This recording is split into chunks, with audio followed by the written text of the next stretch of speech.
अस्सलामुअलैकुम, मैं हूँ तहमीना शेख। 26 अगस्त को सुबह 9:18 पर लाहौर के इलाके कान्हा की एक निजी सोसाइटी है और इस निजी सोसाइटी के बिल्कुल साथ मेन रोड पर फसलें भी मौजूद हैं। इन फसलों का मालिक है मोहम्मद अफजल अली। मोहम्मद अफजल अली सुबह अपने खेतों में चक्कर लगाने के लिए जाता है तो वहाँ पर देखता है कि एक खोपड़ी पड़ी हुई है और ये खोपड़ी है इंसानी खोपड़ी। बड़ी हैरान कुन बात है। अफजल देखकर पहले तो घबराया और डर गया। इतने में फौरन जेब से मोबाइल निकाला कि 15 की कॉल की जाए। मिलाने ही लगा था नंबर के रोड से देखा कि पुलिस का डाला गुजर रहा है। हाथ हिलाया, डाले को रोका और फसलों से फौरन डाले की तरफ भागा और जाकर पुलिस के अहलकारों को कहा कि मेरे साथ चलें, मेरी फसलें हैं, यहाँ पर एक खोपड़ी पड़ी हुई है। पुलिस ने जैसे ही सुना उन्होंने कहा चलो। वो डाले से उतरे और फसलों में चले गए। देखा कि अफजल तो बिल्कुल ठीक कह रहा था,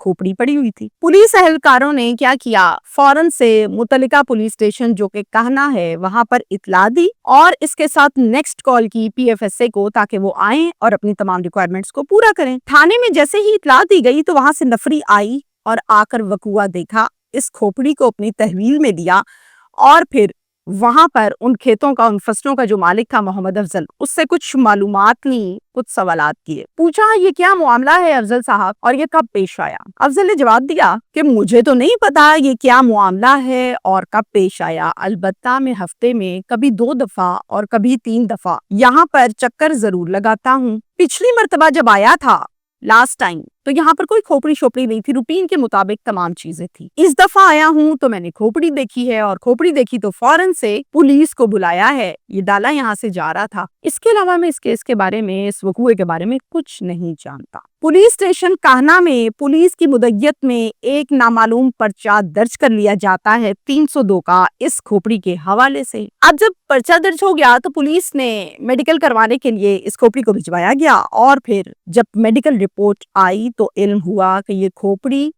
खातून की है, यानी किसी खातून को कत्ल किया गया है और ये उसकी खोपड़ी है और साथ में इसकी उम्र 50+ बताई गई इसी रिपोर्ट के मुताबिक।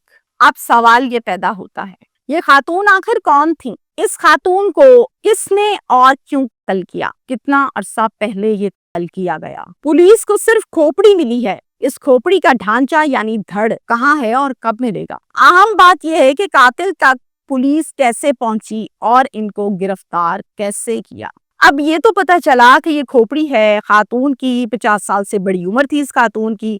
अब इसको ट्रेस करने के लिए पुलिस सबसे पहला स्टेप जो लेती है, चूंकि इसका कोई मुद्दई नहीं है, चूंकि इसका कोई कंप्लेनेंट नहीं है, तो ट्रेस करने के लिए सबसे पहले पुलिस एक मर्तबा फिर से इसी वकूए का विजिट करती है, देखती है कि शायद कोई आसपास और कोई चीज, कोई क्लू, कोई सबूत मिले। देखा तो जनाब वहां से एक प्लास्टिक का शॉपर और फिर एक बिल गला सड़ा हुआ मिला बिजली का। अब आपको पता है बारिशें हैं, धूप है, नमी का मौसम है, तो वो जो बिल है क्लियरली तौर पर उसको रीड भी नहीं किया जा रहा। तो पुलिस ने पूछा कि ये बिल आपका है? अफजल से पूछा। अफजल ने कहा नहीं, मेरा बिल कहाँ से आया यहाँ पे? फिर बिल को एक मर्तबा साफ करके मट्टी झाड़ के जब पढ़ा तो उससे डिवीजन पढ़ी गई। जब डिवीजन पढ़ी गई तो उसी डिवीजन के SDO को पुलिस ने कॉल की और कहा कि एक बिल मिला है खेतों से, साथ में खोपड़ी है, यानी ये कल का मामला है।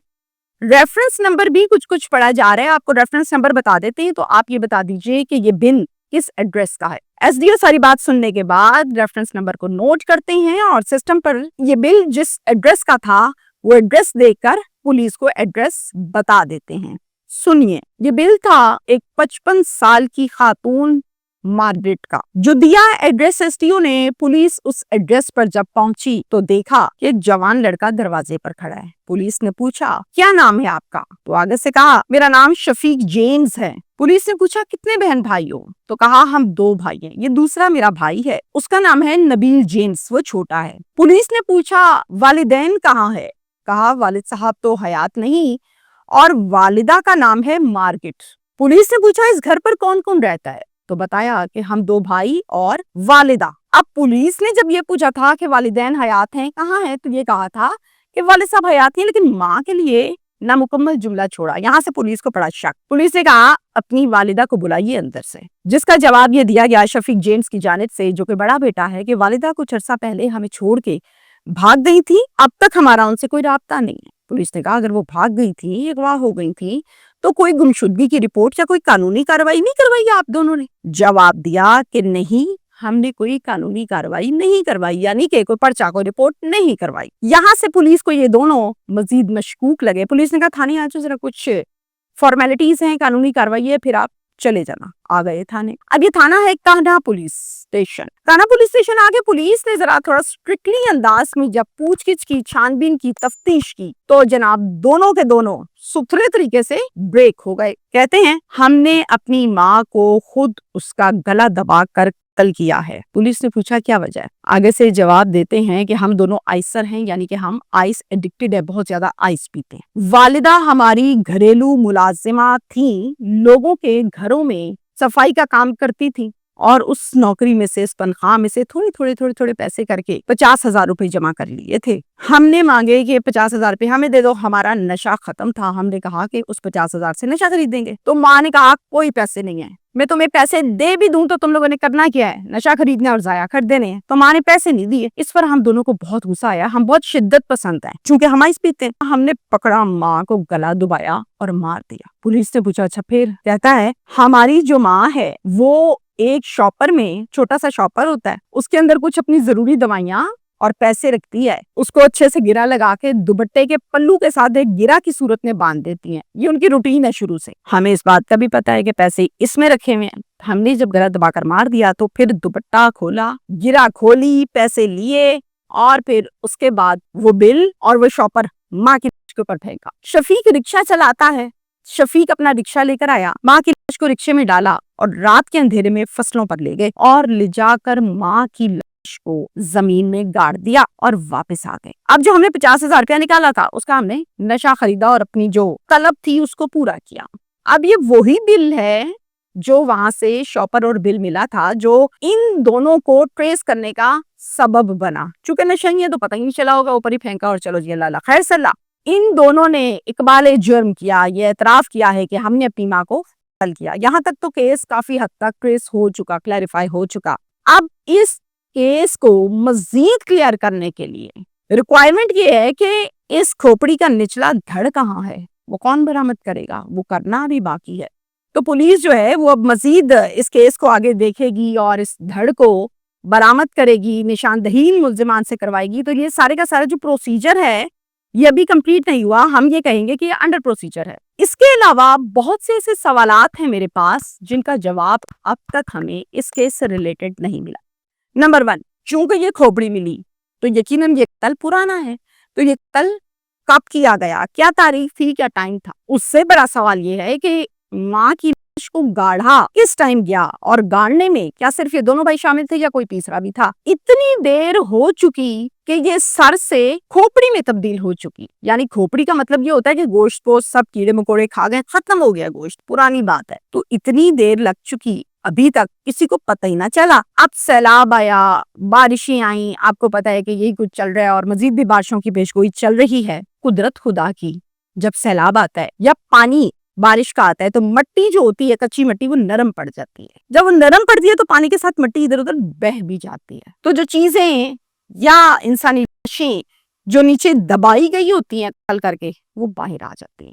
इसी तरह से मिट्टी जब नरम पड़ी तो ये खोपड़ी बाहर आ गई, बिल बाहर आ गया और वो शॉपर बाहर आ गया, जिसकी वजह से ये सारे का सारा जो केस है वो ट्रेस हो पाया। अक्सर औकात हम जब जाते हैं जाए वकुआ पर और मुख्तलिफ फैमिलीज के पास, तो एक जुमला मैंने बहुत ज्यादा सुना जिसमें बहुत दुखी होते हैं मजलूम जिनके साथ जुल्म किया गया होता है। कहते हैं हमने तो बड़ी कोशिश कर ली है, फेरे लगाए, पैसे लगाए, सब कुछ किया, अब हमारा सिर्फ और सिर्फ अल्लाह पर भरोसा और यकीन है, वो इंसाफ दे तो दे, बाकी कोई उम्मीद नहीं है। ऐसे वकुए जो होते हैं ना, यकीन करें सुनकर और मजलूमों की बातें सुनकर मुझे तो बहुत खौफ आता है। ये केस भी बिल्कुल इसी तरह से है जिनको इसमें ना कोई मुदई है, ना कंप्लेनेंट है, ना कोई और चक्कर है, ना शौहर है, ना बेटे हैं। तो इंसाफ सिर्फ अल्लाह ने दिलवाया। वैसे तो हर केस में इंसाफ अल्लाह ही दिलवाते हैं, लेकिन इस केस में चूंकि है ही कोई नहीं आवाज उठाने वाला, लेकिन फिर भी कल बाहर आया और ट्रेस भी हुआ और सिफात बेटों को पुलिस ने पकड़ भी लिया।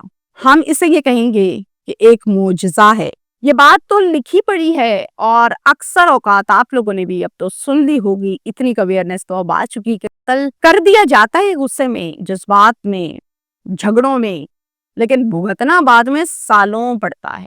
میں نے اپنے صحافتی کریئر میں ایسے ہزاروں کیسز دیکھے جس میں قتل کر کے قاتل یا ملزمان روپوش ہو جاتے ہیں، حلیہ بگاڑ لیتے ہیں، حلیہ بدل لیتے ہیں، کوئی 17 سال بعد، کوئی 18 سال بعد، کوئی 15 سال بعد آخر پکڑا جاتا ہے، کیونکہ قتل کبھی نہیں چھپتا۔ یہ تو آپ نے سنا ہے۔ اس کیس میں آپ دیکھ لیں، کوئی مدعی نہیں ہے، شوہر پہلے مر گیا، جو محافظ تھے، جو بچانے والے تھے، جنہوں نے بچانا تھا، خیال رکھنا تھا، وہ خود ظالم بن گئے، یعنی کہ دونوں بیٹے۔ اب کون پوچھے؟ لیکن اللہ اوپر بیٹھا ہے۔ کیس کھلا بھی، کھوپڑی نکلی بھی، ٹریس بھی، اور بیٹے اندر حوالات میں بھی ہوئے۔ آئس کے متعلق کچھ سمجھدار لوگ جو معاشرے پر گہری نظر رکھے ہیں، وہ یہ کہتے ہیں کہ پہلے تو یہ نشہ ہوا کرتا تھا ایلیٹ کلاس کا، چونکہ مہنگا تھا۔